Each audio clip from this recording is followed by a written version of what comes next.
Hello everybody, Patrick here with this week's lecture on Heidegger. The topic we're going to be talking about is Heidegger and architecture, as you can see there. So what I'm going to try and do is I'm going to look at a selection of essays where Heidegger talks about the concepts of architecture, building, dwelling, and I'm going to try and explain to you what are the key principles and the key themes that he explores there. Now the essays that we're going to look at are these. So we find them in different places. We've got The Thing, which is a nice short essay, Building, Dwelling, Thinking, Poetically Man Dwelled. And all of those are written in the post-war period, which will become significant. And you can find them also in, the name of the text escapes me, Heidegger's Basic Writings, which is, I think, edited by David Farrell Krell. If you need to get the primary texts. So what is he trying to do here, right? So the first thing I want to do is I want to talk a little bit about the context. Why does Heidegger turn to this in the post-war period after World War II? And also, I think what I'm going to try and do is try and explain how all of the concepts that we've been working on with thus far in the course, so things like skill, techne, poiesis, technology, question of art, how all of these find expression in this notion of building and architecture. So all of the things that we've been doing thus far can come together in the notion of architecture. And roughly what we got is a kind of a distinction in Heidegger between the passive and the active. In some sense, architecture is kind of like a sort of a passive way of thinking about how we build our things or how we dwell in things. And he's trying to advocate for a more active. Now that's probably a bit simplistic way of putting it, but it is sort of useful and instructive for helping us understand how he's conceiving of the question of architecture. Now, if we think of the actual context of this, right, after World War II, Germany, where Heidegger lived, was in a bit of a state. Right, it was destroyed. Many of Germany's cities were in ruin. Lots of the places where people lived were destroyed, and due to the Marshall Plan, and it became quickly apparent that there was money there, I suppose, due to the Marshall Plan, but how can you sort of collectively build thousands upon thousands of houses to house the victims of the war, and also how can you do that in sort of a country that's had a long history, and if we think of sort of how towns and buildings emerge, they do tend to do so in not always, but they tend to do so in a kind of an organic way, which means they do it sort of incrementally over time. Buildings develop out of ports and out of alongside rivers and for trade and all of these reasons, which is not to say that you can't have sort of just build buildings. You can have sort of very sort of planned towns, which we also saw after the war. But I think sort of Milton Keynes would probably be a good example of that in Britain.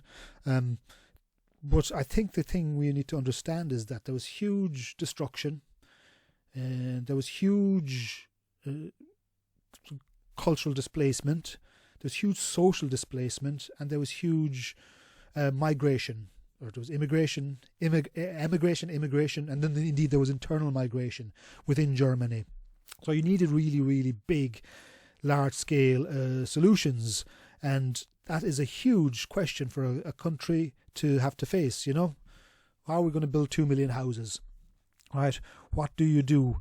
And in a sense, the answer is you have to do it in a very, very efficient terms and very organised way, and that implies a certain degree of homogeneity about the types of houses that can be built.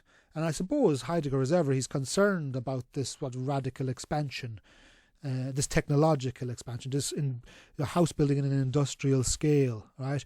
If that's happening, what are the consequences for thinking? And of course, for Heidegger, building is essentially a philosophical question. It's something that we tend to forget, which is precisely Heidegger's point, right? building is a question of life and death, and thus it is therefore a suitable topic for philosophical discussion. If you can't live somewhere, you don't have a past, a present, and a future.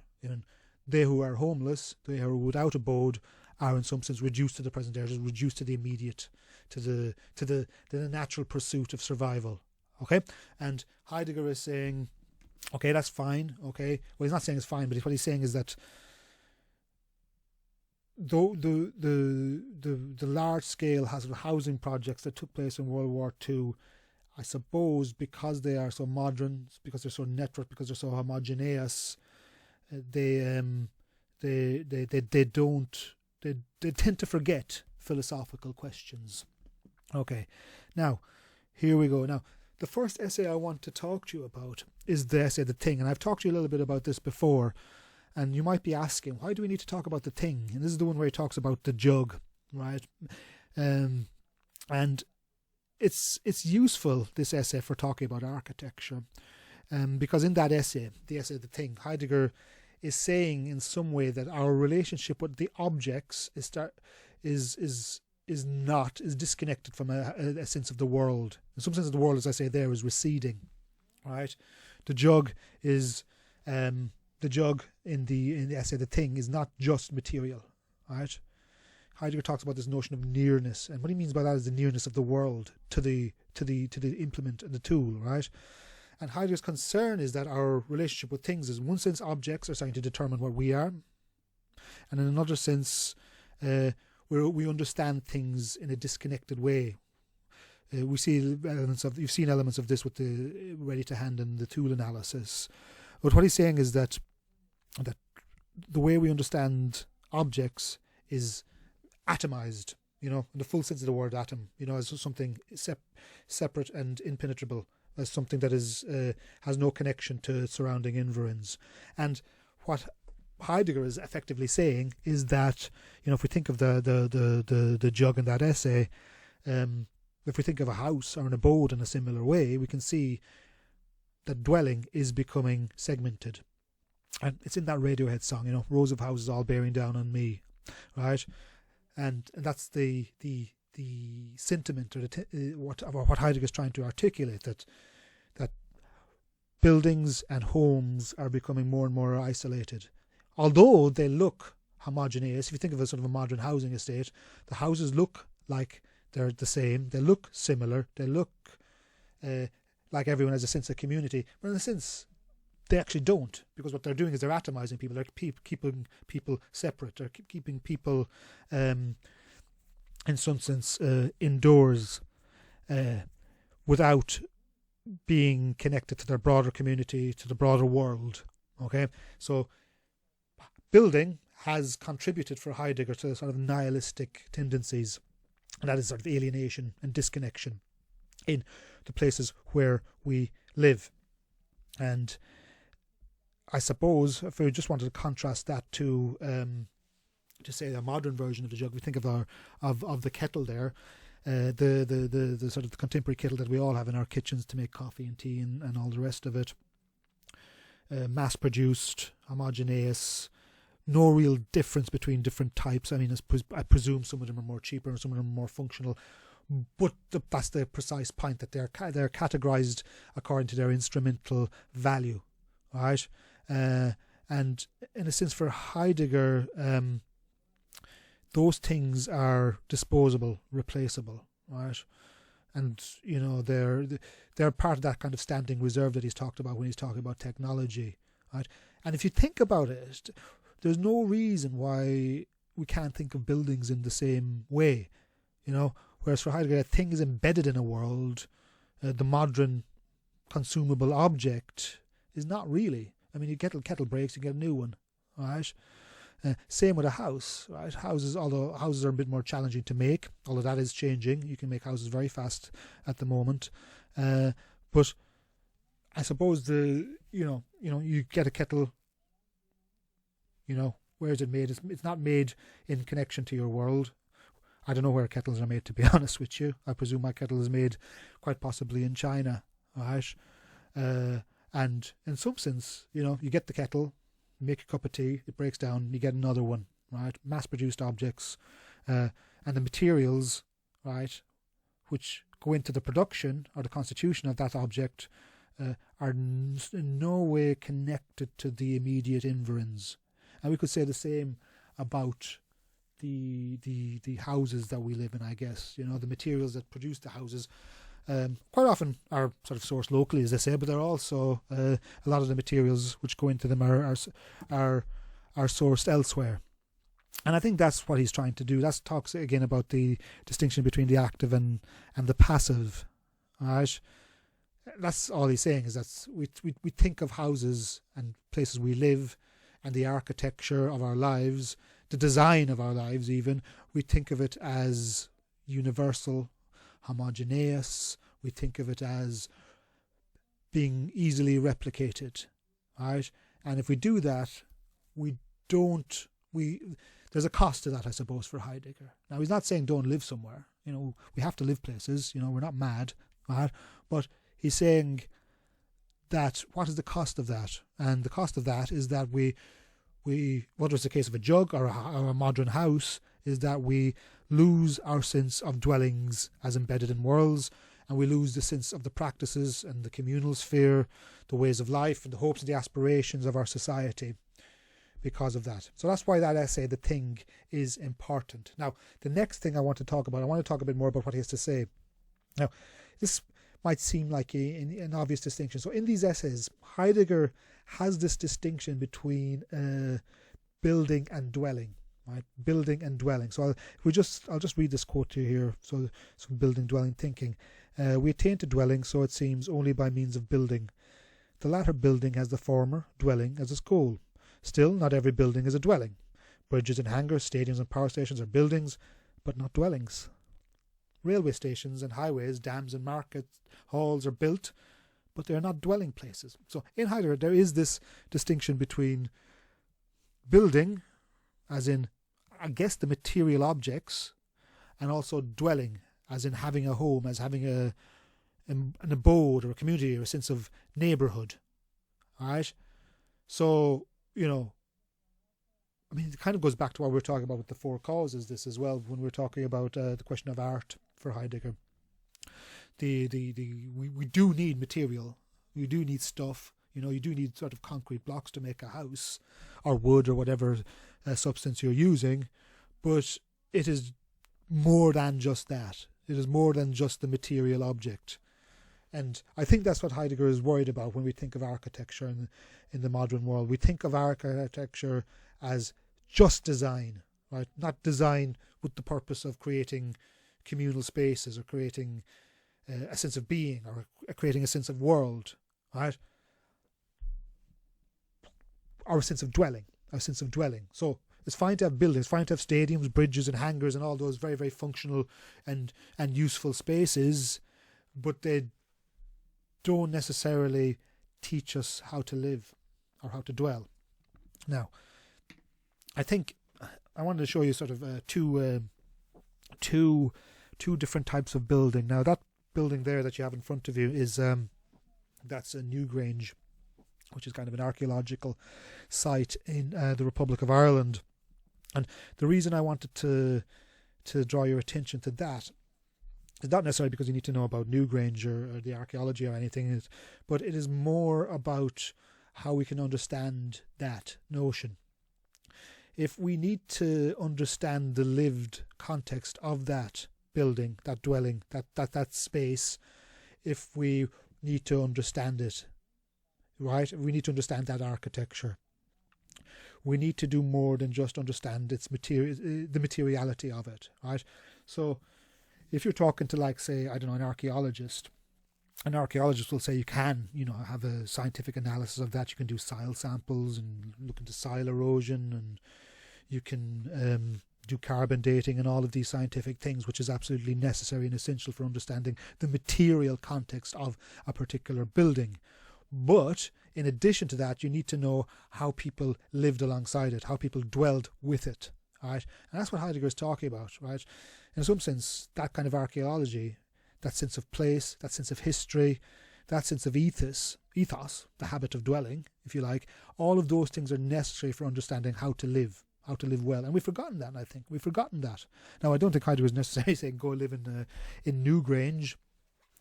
I mean, I think that was that site was a particularly for ritual, and it was aligned astronomically, right? So it was probably for some kind of rituals.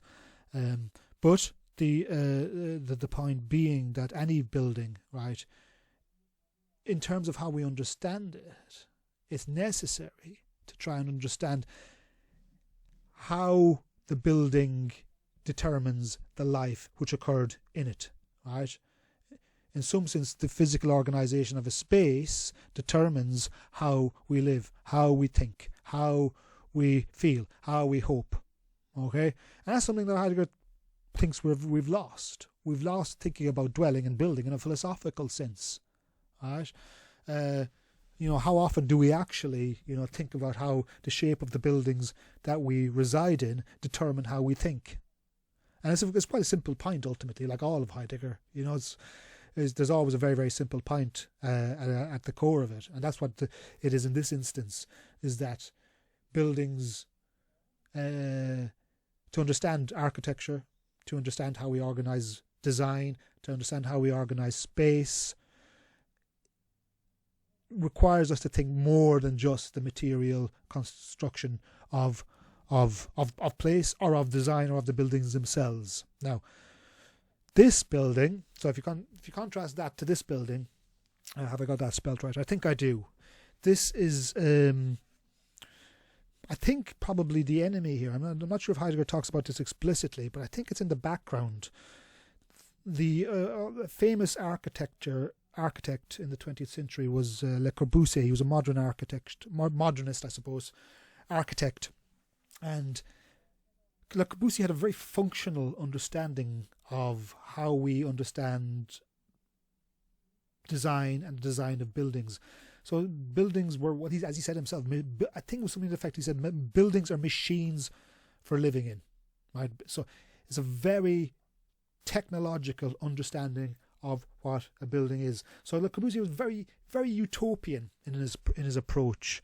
He had a very idealistic, I suppose, understanding of how buildings could be, how the aesthetic of a building could be used for bringing about material progress in the lives of its denizens, in terms of those who inhabited those buildings.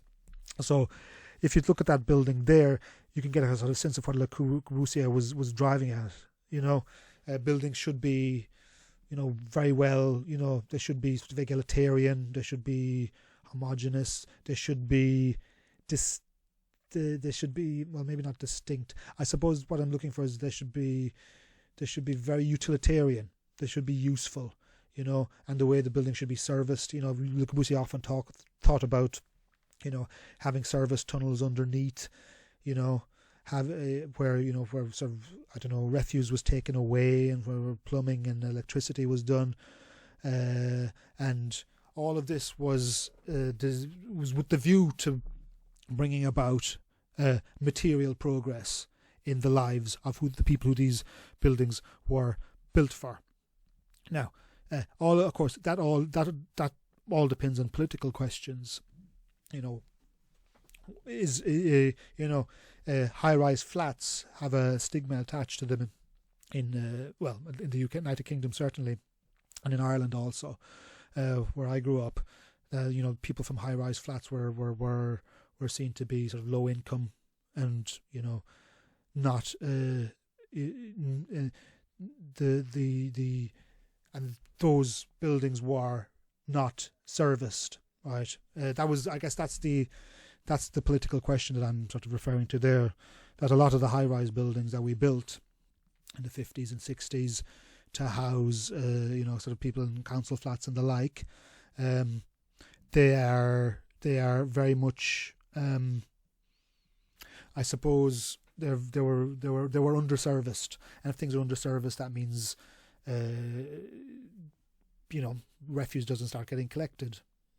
Then sort of hygiene standards fall. Then sort of people get ill, and all of those things. So it was kind of functional and worked just insofar as the buildings were serviced. Now, now Le Corbusier was very much devoted to the idea that building, architecture was there to make material progress, and of course Heidegger, ever the skeptic of the idea of material progress, thought that that modern architecture, that sort of homogeneous modern utopian architecture, had internal problems, had internal contradictions, which undermined its utopian capacity, I think, and that was his concern. And Le Corbusier would certainly argue that his buildings work insofar as they're serviced well, but Heidegger would probably argue in contradistinction that, it's the very, very drive to the utopian, the drive towards efficiency, the drive towards homogeneity that brings about negative effects. And what's the ultimate negative effect is that in some sense that it creates anonymity and homogeneity, that the people lose a sense of place, they lose a sense of that which is distinct, they lose a sense of that my building, that my life, that my home is in some sense connected to the world in which I inhabit. So that would be, I guess, that would be the broad strokes of Heidegger's sort of critique of modern architecture, but it's worth keeping in mind. Now I want to go into a little bit more specifics on this. Now, so they're famously, of course, is Heidegger's own the type of place that he liked to live. Now the first thing I want to talk about here is Heidegger talks he gave a talk in 1951 to a bunch of architects in Darmstadt, and it's Heidegger, when he talked to specialists, he could be quite disparaging. He also did this in the Zollikon seminars famously, where he talked to psychologists, and when he was talking to architects in Darmstadt, as he was when he talked to the psychologists in the Zollikon seminar, he was a bit, I suppose I'll say, dismissive of the specialization that characterized what he perceived to be modern architecture. So what's underlying all this critique of architecture? Now, when I say critique there, I don't necessarily mean criticism. Critique, I mean in that sort of German philosophical sense. Critique as in, he's asking what makes something possible. What makes architecture possible? And what makes our architecture possible at particular historical junctures. And what Heidegger said basically is that that contemporary architecture in that period was motivated by the question of aesthetics. Now remember, when we were talking about aesthetics, when we were talking about art, Heidegger has a sort of a critique of aesthetics also, and his critique of aesthetics was that it reduces the art object to the material, to just material components, just to the sensibility and just to the empirical side of things.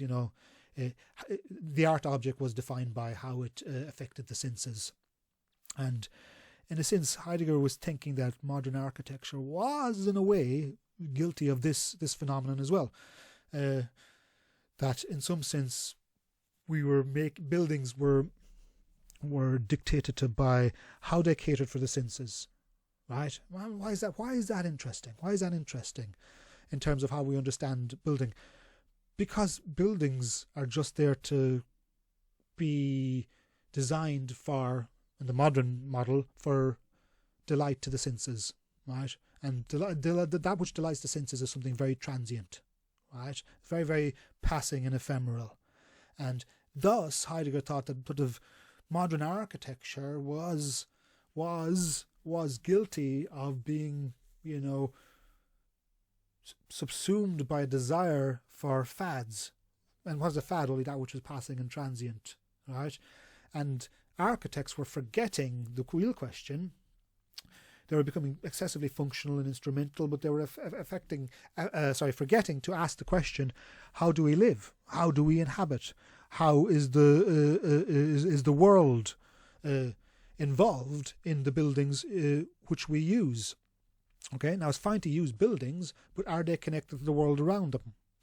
And that's why ultimately he wasn't happy, I guess, with the term architecture. I think he found it slightly problematic, which is why he talks about the word dwelling. He prefers the word dwelling, right? If you think, we could hear it kind of in English, you know, a dwelling is a building, right? But it's also a living simultaneously. Whereas architecture is a word that's too specialized, too mechanical, too rule-focused, and ultimately, and here we are outside Heidegger's hut, architecture as a term, it denotes nihilism in some sense for Heidegger. If you think back to the jug I started to talk about in this lecture, we can think of the same with building, that there is something nihilistic about the drive to homogeneity in design, in building, right? Heidegger says that architecture, and I'm pretty sure a lot of architects would not be happy with this, and it would say, you know, our profession is a lot more complicated than Heidegger. But ultimately for Heidegger, he's a philosopher. He's just interested in, goes, okay, well, what is important about it? And what is important about building is how appropriate it is for life. If architecture becomes divorced for living, then it is determining the human being in a very, very nihilistic way. And what is that nihilistic way? Well, it's contributing to a lack of a sense of place, an appropriate attunement to the world. It's lacking a sense of nearness for Heidegger, you know. It's lacking a sense of possibility. It's lacking a sense of history. All of those things. And if you think about it, if you think of a modern building, like you think like a 3-bed house, in some sense, you know, they all kind of look the same, right? I'm sure they all have their individual histories and their individual resonances and all of that. You know, and the people live in them, they're very important, and that's all very, very, very, very well. But does building draw attention to the historicality, to the sense of place, to the sense of the world around it? Or are buildings just simply machines for consumption? Is a building that we live in, is it just there to house the stuff we consume, right? And in that sense then, Heidegger, you know, Heidegger thought that architecture was becoming, it was becoming too systematized there, and that means it was becoming part of technological thinking. It was becoming part of the Gestalt, you know, that network thinking, that our houses were, and our homes and these large-scale building projects, what they do is they contribute to a sense, even if they, as nobly as they intended as they are, they still contribute to a sense of atomization, a sense of disconnection, a sense of isolation. And building loses place. That's what Heidegger was worried about with modern architecture. That's why he doesn't really like the word. That's why he prefers dwelling. Why not just use the word dwelling when we're building or designing our buildings? Right?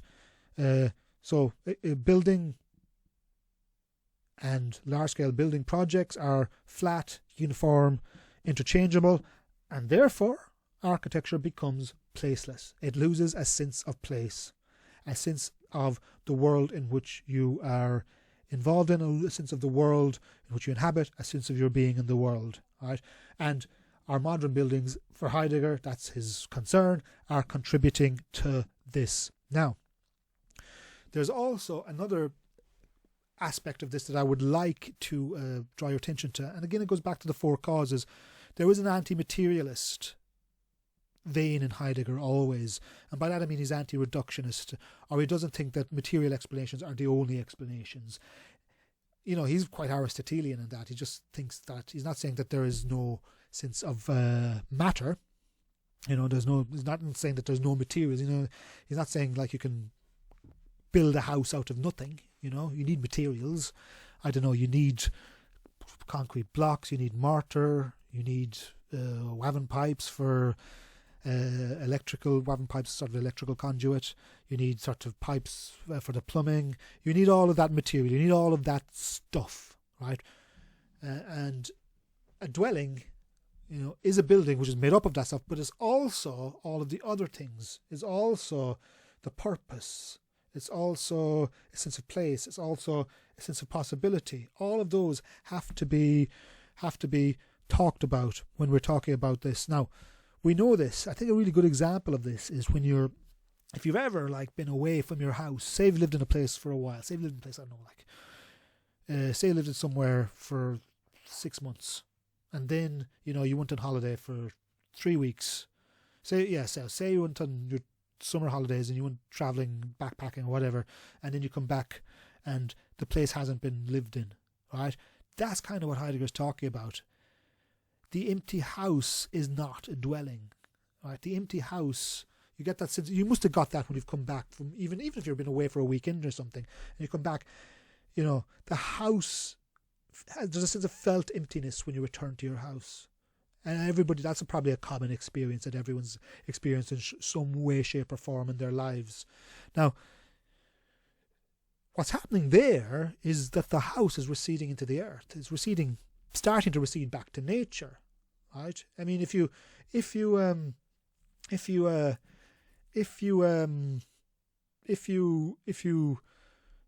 about it, the houses we live in as dwellings are very, very temporary.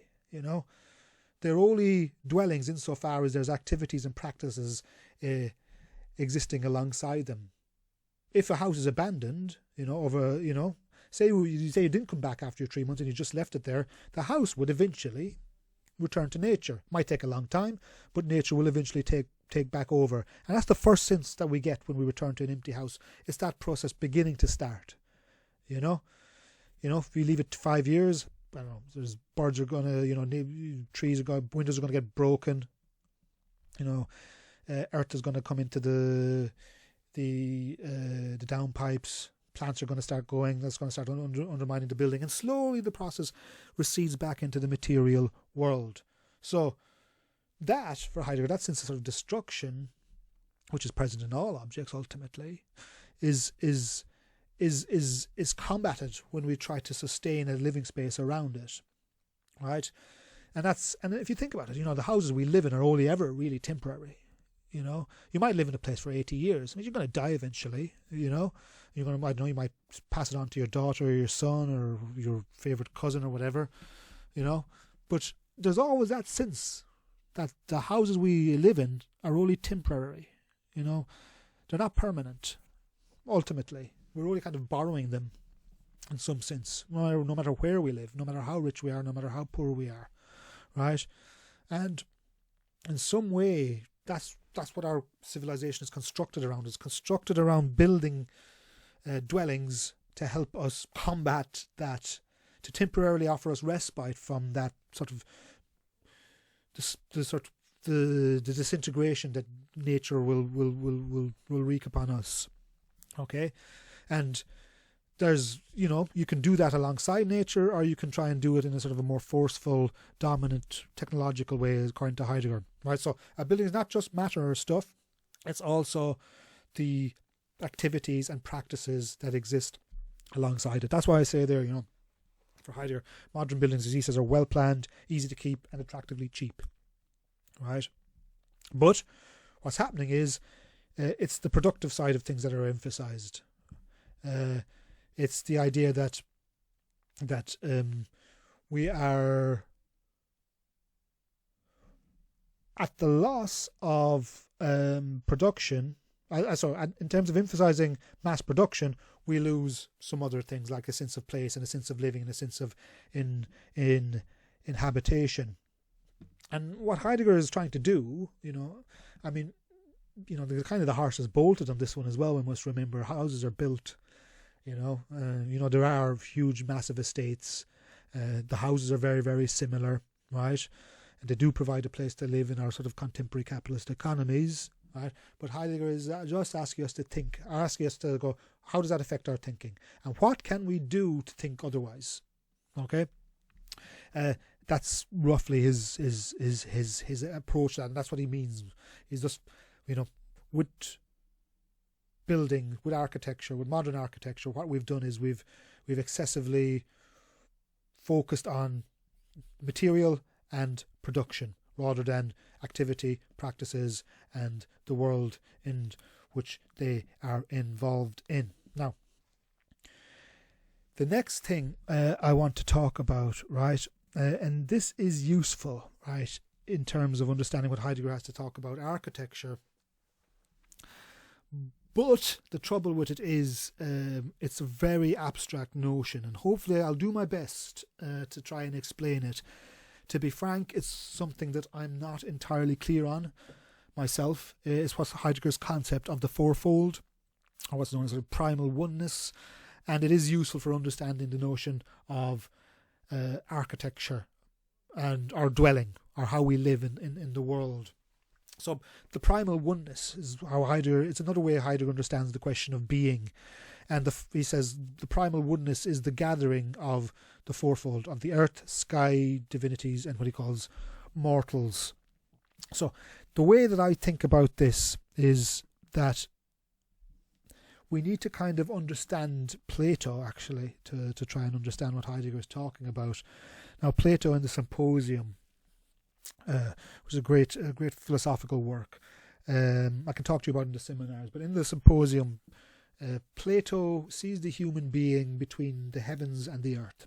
Right, that's what the human being is. You see it in the story of the cave as well. The human being is always tended towards the gods, towards the divine, and also towards the material world, towards the earth. And in some sense, the human being is constituted of competing instincts towards the earth and the material and the stuff and the body and desire, and towards the heavens and the abstract and the beautiful and the mathematical and all of those things, right? And that roughly is how the fourfold works for Heidegger, right? So we got the earth, which is kind of the material world. We got mortals, which is us, human beings. We got the sky, which is, I think for Heidegger, is possibilities. That's how he understands it. It's the notion of possibilities, and we have the divinities, which for Heidegger, since Nietzsche, are absent, are not there.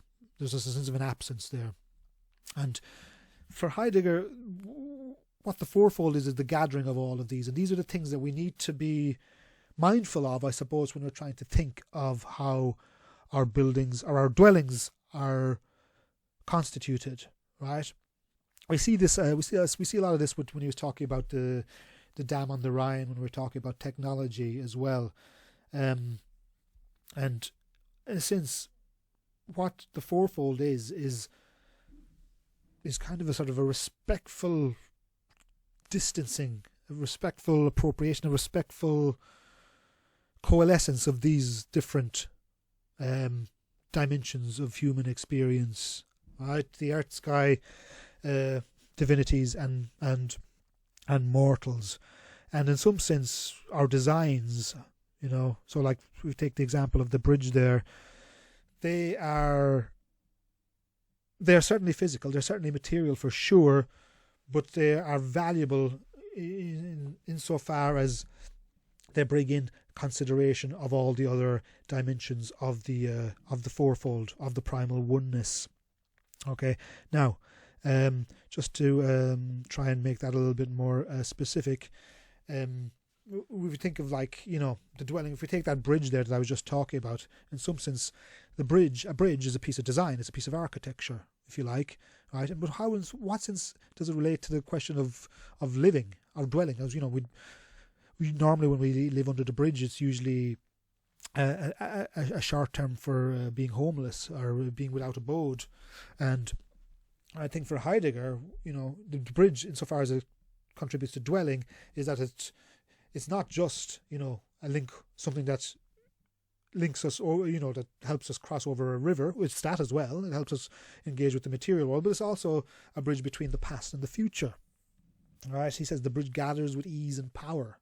Right? It shelters, and then by that, with the fourfold, is enabling civility and nature to exist alongside each other.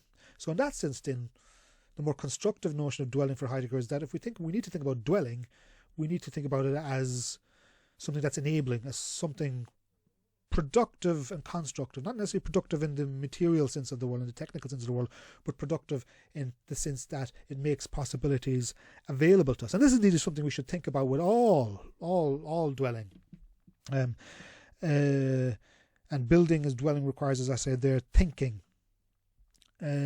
Building the bridging, right, as I say there, divides. Now, division is not necessarily a bad thing for Heidegger. While division certainly can bring about alienation and estrangement and a sense of disconnection, but also it allows possibilities to take place. It allows a here and there. We're all stuck at home at the moment during the coronavirus pandemic, right? And that's the one thing we're probably missing, a bit of division, something that will divide us out of our home and up towards the possibilities of the broader world. And the key point is, a building or a design or a piece of architecture is not just a product. It is that, for sure. It is produced, it is made, but it is also so much more. Heidegger's also getting us to try and think about its existential capacities, its existential dimension. And also, what the Fourfold is, all of those things, it's ongoing. It's ongoing. If you think of the bridge on the Rhine that we talked about, for Heidegger, there's a sense of finality about that. It's finished. There is no further possibilities. It is done. The river is commanded. For Heidegger, dwelling is again existential, and what he's taught is, so you can hear it in the word dwelling. It's it's a sort of a transitive word. Living is sort of a process. It's a sense of movement. It's a sense of going towards, a sense of coming out of, and a sense of presence.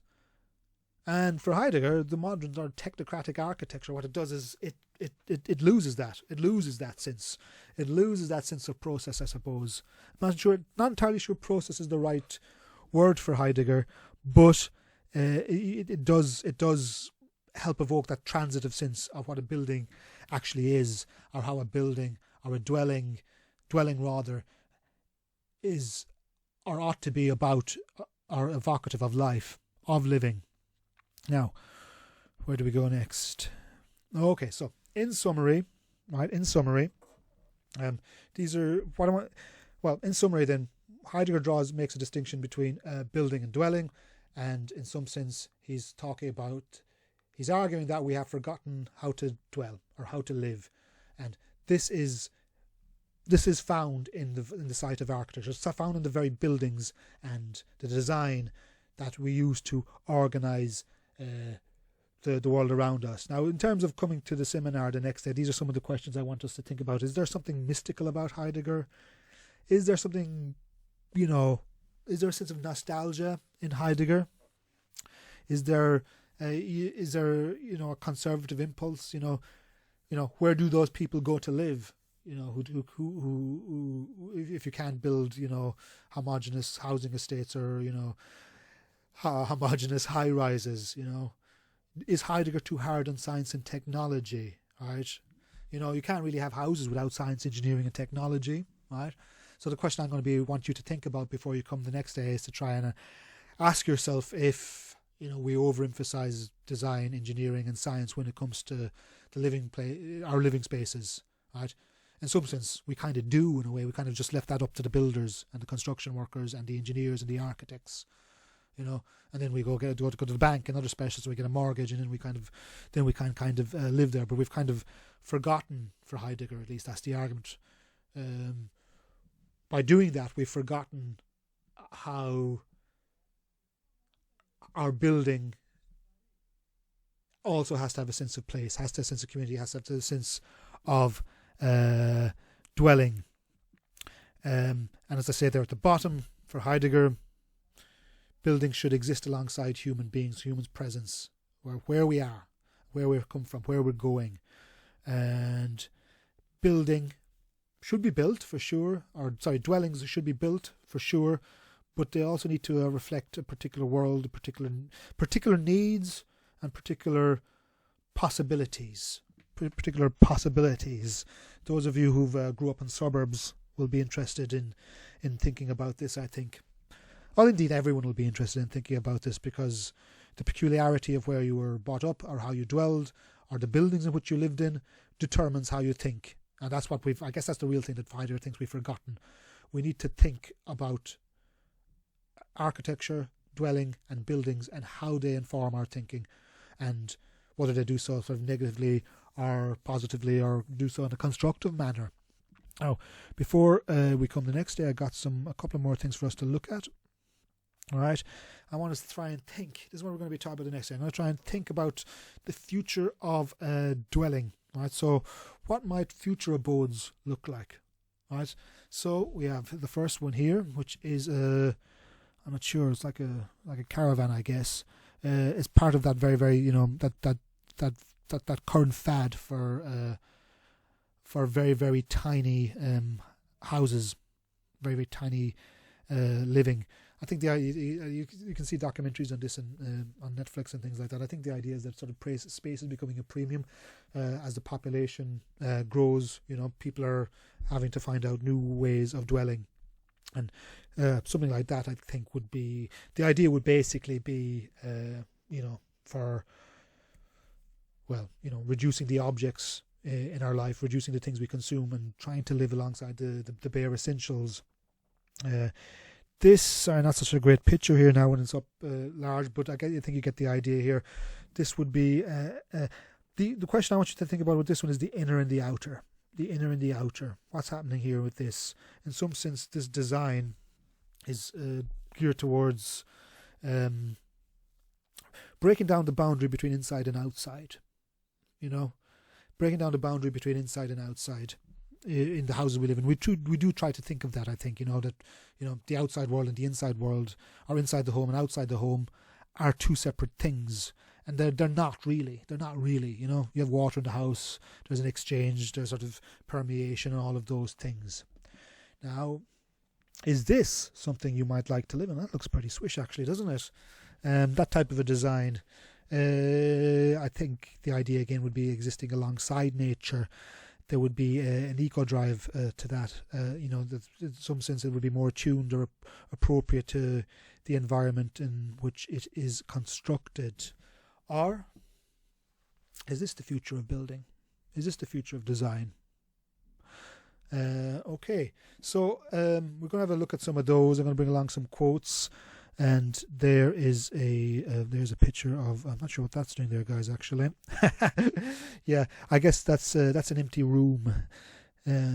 Yeah, I suppose the point there is that it's something very formulaic and very conventional, and it's an example of felt emptiness. But so for the next day, let's go back a bit. For the next day, what I need you to think about is just try and understand the key points here for Heidegger. Building and dwelling are distinct. Try to understand his rejection of brute materialism.